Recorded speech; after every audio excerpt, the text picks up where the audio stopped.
L'affaire Stéphane Vittel. Le 11 août dernier, ce principal de collège est sur la route des vacances avec sa famille. Tout à coup, il reçoit une alerte sur son téléphone. L'alarme anti-intrusion de son établissement scolaire s'est déclenchée. Il décide de faire demi-tour pour se rendre dans le collège et vérifier si une effraction a eu lieu. Il n'en sortira jamais vivant. Quelques minutes plus tard, il est retrouvé mort par sa fille et son épouse. La cause officielle de son décès, une crise cardiaque. Mais son visage présente des traces de coups et l'autopsie révèle un important traumatisme crânien. Alors, Stéphane Vittel a-t-il été agressé ce jour-là? Et si oui, par qui? Stéphane Vittel, 48 ans, directeur d'un collège, a été retrouvé mort à l'intérieur de son établissement hier. Les circonstances restent encore très floues. Jean-François Pérez, l'épouse de la victime, assure qu'il a été agressé. Oui, les faits se sont déroulés hier matin dans les murs du collège Pierre-Simon de la Place. Stéphane Vittel et sa famille étaient sur la route des vacances quand l'alarme de l'établissement se déclenche. Le principal, averti sur son téléphone, fait demi-tour pour vérifier que tout va bien. Il part effectivement sur la route des vacances avec toute la famille. Il y a la femme et les deux enfants qui donc vont sur cette route des vacances et il est interpellé effectivement par une alarme du collège, auquel il est le directeur, le proviseur, et il décide de revenir. Je crois qu'il devait partir dans la Drôme, et donc il décide de revenir, mais il n'avait fait que quelques kilomètres, il décide de revenir vers le collège, vers 6h35, quelque chose comme ça, vers 6h35. D'après le témoignage de son épouse, il voit une porte grande ouverte et entre seul dans l'établissement. Je pense qu'il a sûrement d'abord pensé à un problème technique et il a sûrement voulu vérifier que tout fonctionnait bien. Il a sûrement aussi pensé à un oubli, vous voyez, des fenêtres ouvertes, des choses qui sont poussées par le vent, qui déclenchent les alarmes, des animaux qui s'introduisent, des choses comme ça. Je pense pas qu'il ait eu conscience d'un réel danger éventuellement, et dans tous les cas, s'il avait eu conscience qu'il y avait réellement un danger, je pense qu'il y serait allé quand même. Et il donc laisse femme et enfants dans le véhicule, décide d'aller voir sur place et il revient une première fois vers le véhicule parce qu'il a besoin de son téléphone portable. Alors probablement avec besoin de lumière ou peut-être pour éteindre l'alarme, je ne sais pas. Enfin, en tout cas, il repart une deuxième fois vers le collège et là, à un moment donné, la femme et les enfants s'inquiètent parce que ça met pas mal de temps et il ne répond plus aux SMS et ni aux messages vocaux. Il est allé une première fois, et il avait oublié son portable, il est revenu, il a dit il y a une porte grande ouverte. Et il est reparti avec son portable. Et puis comme ça, on trouvait que c'était long, ma fille s'impatientait, elle est allée voir et elle l'a trouvé, elle est allée par terre, alors elle est sortie en hurlant, il est par terre. Je suis entrée et j'ai fait les massages cardiaques, j'ai donné toutes mes forces pour le refaire revenir, mais j'ai pas réussi. Il y avait de la lumière dans une fenêtre du collège, donc il y a eu une intrusion. Je suis sûre qu'il s'est fait agresser. Et un coup à la tête, je crois, mais ça se voyait pas trop, on n'a pas vu. Et puis ses lunettes, elles étaient pas juste à côté de lui, elles étaient loin, par terre. Avant qu'on rentre, on a eu une voiture qui est partie en trombe derrière nous. Et puis du coup, au début, j'ai dit, lui, il est taré de rouler aussi vite.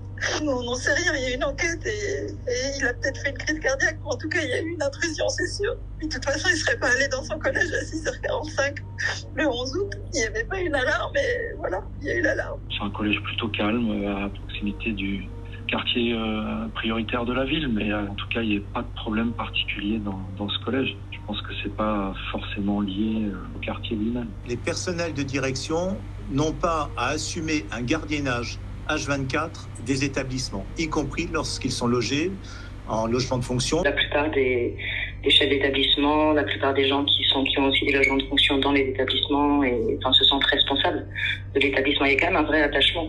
Même si les proviseurs tournent beaucoup et changent d'établissement régulièrement, etc., en réalité, il y a quand même un vrai attachement au lieu. Il y a quand même chez la plupart des gens qui travaillent dans l'éducation nationale une vraie conscience professionnelle et un souci du travail bien fait. Et la plupart des personnels sont quand même vraiment impliqués. Même s'il y avait un danger, moi, à sa place, j'y serais allée. Je pense que la plupart des proviseurs que j'ai croisés, ils seraient allés de toute façon pour vérifier. En se disant que si danger réel il y avait, ils auraient le temps de toute façon d'appeler les secours sur place, d'appeler la police ou une aide sur place. Moi, j'ai aucune hésitation. J'aurais commencé par prévenir la police ou la gendarmerie selon l'endroit où ça se situe, parce que les risques sont extrêmement élevés. Une intrusion dans un collège, alors on va dire, il y a deux raisons de base. L'une, c'est des dégradations pures et dures. On a vu pendant les émeutes des collèges ou des écoles être brûlées. Il y en a près d'une centaine qui n'étaient plus en état de marche début septembre. Ça, c'est une première chose. Ou deuxièmement, ça peut être un vol. Il y a dans les établissements scolaires beaucoup de matériel informatique, etc., qui peuvent se revendre éventuellement. J'y serais pas allé personnellement. Aussi aventureux que je puisse être moi-même, vous ne savez pas si les gens qui sont là sont armés ou non. Vous ne savez pas les conditions. Si vous avez un matériel d'alerte qui vous a prévenu et ça ne le fait pas quand il y a un moineau qui se pose sur la fenêtre, vous comprenez, je serais passé par les autorités. Un homme dévoué, c'est ainsi que ses élèves décrivent Stéphane Vittel, le principal de leur collège, retrouvé mort hier matin. Pour eux, il était de tous les combats. Il était très souvent là pour ses élèves, il luttait contre le harcèlement, il voulait vraiment faire filer droit le collège, il était là pour ça, il était tout le temps là pour ses élèves, franchement un bon proviseur. Il était souvent au portail, souvent présent dans les couloirs, il se promenait, il montrait des preuves qu'au collège, il voulait qu'on réussisse. Décrit comme strict, il n'en était pas moins disponible et à l'écoute, un interlocuteur important pour les parents d'élèves, à l'image de la maman de Tom, qui tenait à exprimer son soutien à la famille du défunt. De voir sa femme et sa fille, de découvrir son mari et son père comme ça, moi ça me choque de voir ça. Non mais c'est vrai, c'est choquant de voir ça. On n'est pas en sécurité ici, à Lisieux, c'est incroyable de voir ça. Comme elle, de nombreux habitants du quartier sont venus rendre hommage au principal. Tous s'interrogent sur les circonstances du drame. Si c'est une crise cardiaque, à quoi est due sa crise cardiaque, si c'est par rapport à l'intrusion qu'il y a eu ou... Voilà, c'est... J'espère qu'ils vont retrouver les personnes qui ont fait ça, quoi. Une cellule d'écoute sera mise en place dès la semaine du 21 août pour les enseignants.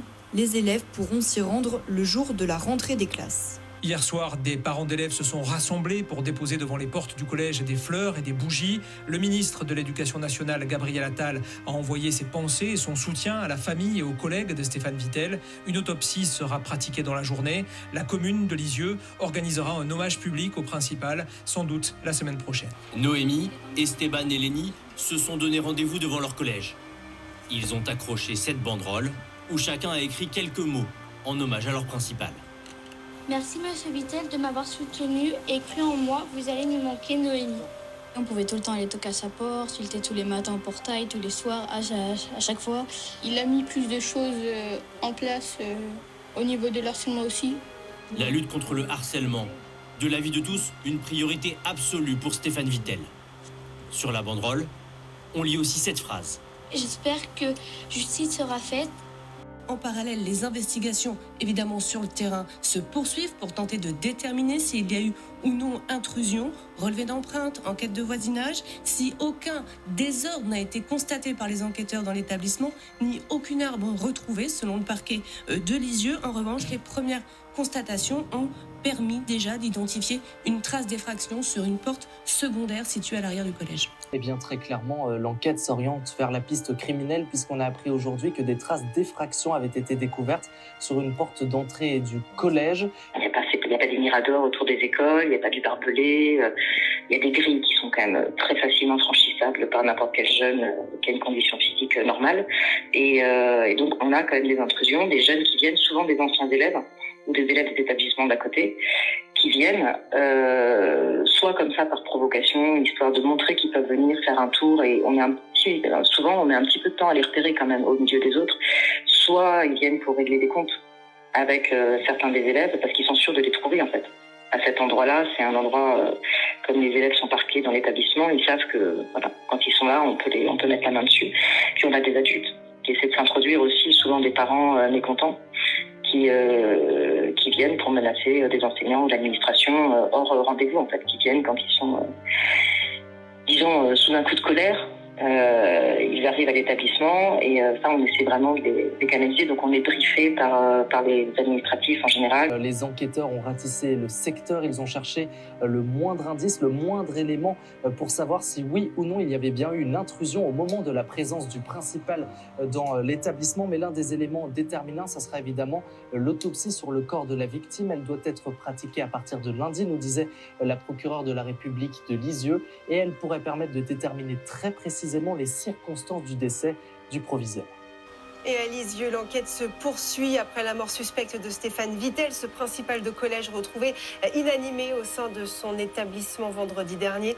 Il s'était rendu sur place après le signalement d'une intrusion alors qu'il partait en vacances, Lionel. On apprend cet après-midi que 2 personnes ont été placées en garde à vue, interpellées. Le parquet de Caen précise qu'ils sont âgés de 17 et 19 ans. Ils ont reconnu être entrés dans l'enceinte de l'établissement en fracturant une porte, mais ils disent aussi avoir quitté les lieux avant l'arrivée du principal. Un mineur qui était avec son ami majeur, mais très jeunes tous les deux, 19 et l'autre presque 18 ans, était arrivé sur les lieux une bonne demi-heure avant. Ils étaient dans une soirée très animée, très alcoolisée, et à proximité du collège, ils ont entendu des bruits. Et ils ont été interpellés eux aussi. Et c'est la raison pour laquelle ils ont escaladé la première barrière du collège, puis une seconde, parce que la première permettait d'arriver sur le parking, et la seconde barrière pour arriver à l'entrée du collège. Et là, ils ont, encore une fois, ils étaient complètement alcoolisés, ils ont fracturé une porte. Alors on ne sait pas trop dans quelles conditions, en tout cas ils ont fracturé une porte, et c'est là qu'ils ont dit que effectivement l'alarme avait retenti. Et à ce moment-là précis, ils ont de nouveau entendu des bruits de pas provenant de l'escalier. Et ils ont pris immédiatement peur et ils sont partis.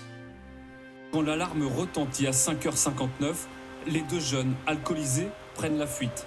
Leur téléphone confirme qu'ils n'étaient plus dans le quartier quand le proviseur arrive à 6h34. En revanche, ils affirment avoir entendu des bruits dans le collège quand ils s'y sont introduits, et même des pas selon leur avocat, ce qui laisserait penser qu'une tierce personne était présente. Autant d'éléments qui questionnent les habitants de Lisieux ce matin. Comment ils sont rentrés, pourquoi ils sont rentrés et pourquoi faire? Quelle était leur intention? On aimerait bien savoir ce qui s'est passé exactement, hein. Même pour sa famille, tout ça, quoi. C'est triste. Je me dis, est-ce qu'il y a une 3e personne? Est-ce qu'il y a eu un malaise? Est-ce qu'il y a quelque chose qui est quand même curieux dans cette histoire? Le procureur a indiqué hier que les enquêteurs travaillaient sur toutes les pistes, que l'assassinat comme la mort naturelle du proviseur ne sont à ce stade ni exclus ni confirmés. C'est quand même assez facile de s'introduire dans un établissement scolaire, et beaucoup d'élèves le font quand même. D'une manière générale, sont des vrais passoires, les établissements scolaires. Enfin, les élèves, ils connaissent parfaitement toutes les faiblesses des établissements, tous les lieux par lesquels on peut rentrer, les endroits où il n'y a pas de caméra. Ils savent que là encore, elles étaient sous alarme et l'alarme fonctionnait, mais je pense que dans la plupart des établissements scolaires, les alarmes ne fonctionnent pas quand on voit que les sonneries sonnent à peu près n'importe quand, que les alarmes incendies se déclenchent sans que personne soit au courant et qu'aucun élève n'intervienne. Enfin, voilà, c'est assez vétuste quand même la plupart des établissements. On n'est pas au top de la technologie.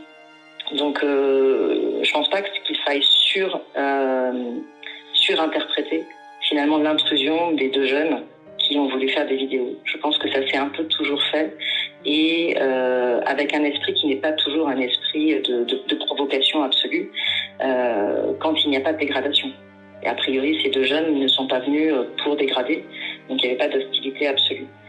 Et par contre, oui, le problème, c'est ceux que le proviseur a rencontrés, a priori, ce sont pas ces 2 jeunes-là.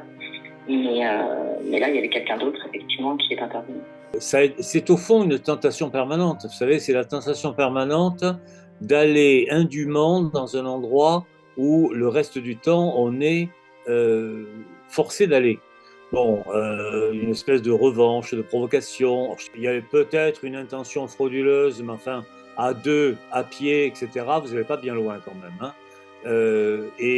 C'était plus de l'ordre de, on va dire, du jeu un petit peu poussé qu'autre chose. D'ailleurs, je vous parie tout ce que vous voulez que, judiciairement parlant, ils s'en tireront assez bien. Beaucoup d'émotions encore ce matin devant le collège de Lisieux, où Stéphane Vittel a été retrouvé mort. Je pense beaucoup à sa femme et ses enfants. C'était un directeur qui était très, très bien. On le voyait tout le temps quand on passait à la sortie, très souvent avec les enfants. Vendredi, vers 6h du matin, alors que Stéphane Vittel, 49 ans, part en famille en vacances, il est informé du déclenchement de l'alarme anti-intrusion du collège. Il fait un détour pour vérifier ce qui se passe. Quand il arrive sur place, il y a de la lumière. Quelques minutes plus tard, ses proches le découvrent mort. Aucune arme n'est retrouvée. L'autopsie est en cours aujourd'hui pour déterminer les causes exactes de la mort. La piste criminelle est privilégiée. On ne comprend pas comment ça s'est passé, mais les intrusions dans les collèges, ça arrive. Et que ça se termine comme ça, voilà, moi je comprends pas. Ça fait peur. On a vu la police qui est venue frapper pour nous demander si on avait entendu des bruits parce qu'il y a eu des gens qui sont introduits dans le collège.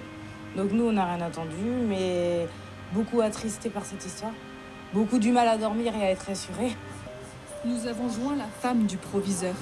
À la tristesse se mêle la colère. Moi, je suis en colère contre le système de ces alarmes du conseil départemental qui sont reliées au téléphone du principal, de la principale adjointe et de la concierge. Parce qu'ils ne vont pas aller se faire déglinguer si... Je lui avais déjà dit, on en a déjà parlé ensemble. Une trace d'effraction a été retrouvée. Les enquêteurs ont inspecté tout le collège à la recherche du moindre indice et sont en train d'analyser les images de vidéosurveillance. C'est le mineur qui spontanément va se présenter devant les services de police parce qu'il va apprendre bien sûr à son réveil d'une soirée particulièrement agitée et alcoolisée avec son ami. Donc quand il va se réveiller et apprendre qu'il y a un proviseur, ou le proviseur bien sûr, qui est décédé au collège, il va comprendre tout de suite et mesurer la situation particulièrement délicate, pour ne pas dire davantage, dans laquelle il va se retrouver, puisqu'il sait pertinemment que c'est lui qui a déclenché l'alarme, qu'il sait aussi que le proviseur est venu parce que justement il a su qu'il y avait cette alarme au collège. Il se retrouve dans une situation invraisemblable pour lui, mais qui est source d'une angoisse particulière et presque d'un sentiment aussi de culpabilité, parce qu'il se dit mais c'est peut-être de ma faute que le professeur est décédé, parce que en déclenchant l'alarme, il est venu sur place et ensuite il s'est retrouvé mort. Ils ont 17 et 19 ans, 2 jeunes qui, face aux enquêteurs, reconnaissent s'être introduits dans le collège. Ils reconnaissent tous les deux avoir forcé la porte qui a été fracturée et être partis très rapidement à la suite du déclenchement de l'alarme du collège. A priori, ils n'étaient plus présents sur les lieux dès 6h du matin et qu'ils ne se trouvaient plus dans le collège au moment où M. Vittel s'y est rendu. Les 2 gosses qui sont allés l'ont fait un peu par jeu, par provocation, etc. Ça peut arriver. Qu'il y ait derrière eu des adultes qui étaient des voleurs professionnels, c'est tout à fait autre chose. En tout cas, apparemment, d'après ce que j'ai pu suivre, la responsabilité des 2 garçons n'était pas mise en cause. Pendant la période, on va dire, suspecte, c'est-à-dire environ de 6h34 à 6h52, pour rajouter à ce côté, je dirais, intrigant de cette affaire, il est vrai qu'il n'y avait plus de vidéos pendant cette période. Il y a eu des vidéos avant, jusqu'au moment où d'ailleurs le jeune va fracturer la porte donc vers 6h ou 5h55, je ne sais plus exactement les minutes, enfin on est dans ces heures-là. Il va y avoir ensuite un petit peu, je pense, de vidéo, peut-être vers 6h15, etc. Mais dans la période de 6h34 à 6h52, c'est-à-dire cette période, il n'y aura plus de vidéo. Mais ce qui va permettre aux enquêteurs de dire que ces jeunes ne sont strictement pour rien dans le décès du proviseur, c'est que malgré tout, les téléphones portables vont être géolocalisés. Et de par cette géolocalisation, il va être déduit qu'effectivement, ils ne pouvaient pas être, au moment du décès du proviseur, dans l'établissement scolaire. C'est un drame qui nous a tous marqués pour plusieurs raisons. D'abord, parce que c'est un drame individuel, bien évidemment. C'est un collègue qui décède dans l'exercice de ses fonctions. Un drame qui n'aurait pas dû avoir lieu. Un drame qui pose la question que nous avons posée depuis de nombreuses années de la sécurité dans les établissements et du rôle des personnels de direction et plus largement des personnels de l'éducation nationale ou des collectivités territoriales dans le cadre d'alarmes, comme ça s'est passé à Lisieux, et ce qui a provoqué ce terrible drame. Pour entrer dans les établissements scolaires et voir comment, en moyenne, c'est mal fichu, d'un côté. Très souvent, le ménage est fait d'une façon très accélérée. Il y a des poubelles qui traînent. Ça n'a plus rien d'un lieu sacralisé. On est dans une période de désacralisation de toutes les institutions et l'école en a fait les frais. L'enquête progresse, mais soulève toujours autant de questions. Il y a bien eu effraction dans le collège vendredi. 2 jeunes de 17 et 19 ans, dont un ancien élève, ont confirmé avoir défoncé la porte pour s'introduire dans l'établissement. Ils se sont même filmés en le faisant. Rien de très surprenant pour cette voisine qui affirme voir régulièrement des intrus. Les jeunes, je veux dire, ils sont quoi, 15-16 ans à peu près. Ils sautent par-dessus les barrières et puis ils vont dans l'école. Et puis ils font l'imbécile, quoi. Puis après, ils ressortent. Je les vois par ma fenêtre. Le problème, c'est que parfois les établissements scolaires sont construits par des architectes qui n'ont absolument pas conscience de ce genre de problème. Et qui vont mettre, par exemple, la loge du gardien, la loge d'accueil très loin des points d'accès. Ce qui fait que si jamais le gardien ouvre, la personne peut disparaître entre le point d'accès et la loge du gardien. Ce qui fait que dans certains établissements aujourd'hui, quand on regarde, j'avais fait passer le bac dans certains établissements vraiment difficiles, on a l'impression que ce sont des architectes de milieu carcéral qui ont fait les halls d'entrée. Ça n'enlève rien aux élèves, le fait d'être en uniforme pendant le temps scolaire. Exactement comme un pompier se met en uniforme dans le cadre de ses fonctions, ou un médecin, ou ce que vous voulez. Actuellement, on va au collège ou au lycée de façon désœuvrée, comme si on allait dans un lieu de rendez-vous. Non, c'est pas ça. Le savoir, pour moi, a une fonction sacrée, véritablement, en tant que savoir. Il n'y a aucune transcendance religieuse dans mon propos, qu'on soit bien d'accord. Mais le savoir en soi est sacré. Il a été désacralisé parce que on a donné aux élèves la permission de le confronter à ce qu'ils croient être du savoir et qui est une suite d'idées reçues, de poncifs, de clichés, etc. Ouais, c'est votre avis, c'est pas le mien. Mais on n'en a rien à faire du tien. Tu te tais et Dieu est dans l'hostie. Vous voyez ce que je veux dire ? C'est-à-dire, la parole du maître doit être à nouveau totalement sacralisée. Il y a un côté très charognard chez tous ces jeunes, donc c'est très facile de s'attaquer à l'école. L'école, c'est la tête de pont de l'État dans leur vie et c'est vraiment un maillon faible. Il n'y a aucune autorité, quelle qu'elle soit, quasiment dans les établissements scolaires. Il n'y a plus que le charisme propre de certains enseignants ou certains directeurs, il n'y a plus que ça qui tient. Il était tellement engagé pour que les gamins réussissent. Tellement. Il faisait des semaines de 70 heures. Ouais, puis il était toujours... parce qu'il était dans le quartier de la Haute-Ville, peut-être un peu difficile. Il était tout le temps dans les couloirs ou dans la cour, à chaque récré, il n'était pas dans son bureau. Il prenait le temps pour que les élèves le voient, pour soutenir les profs et au niveau discipline, il était là, quoi, je vous dis. Tout à fait au départ, c'était Jean Zé, homme de gauche s'il en fut, qui avait expliqué qu'il voulait que les établissements scolaires soient des établissements en dehors du tumulte du monde.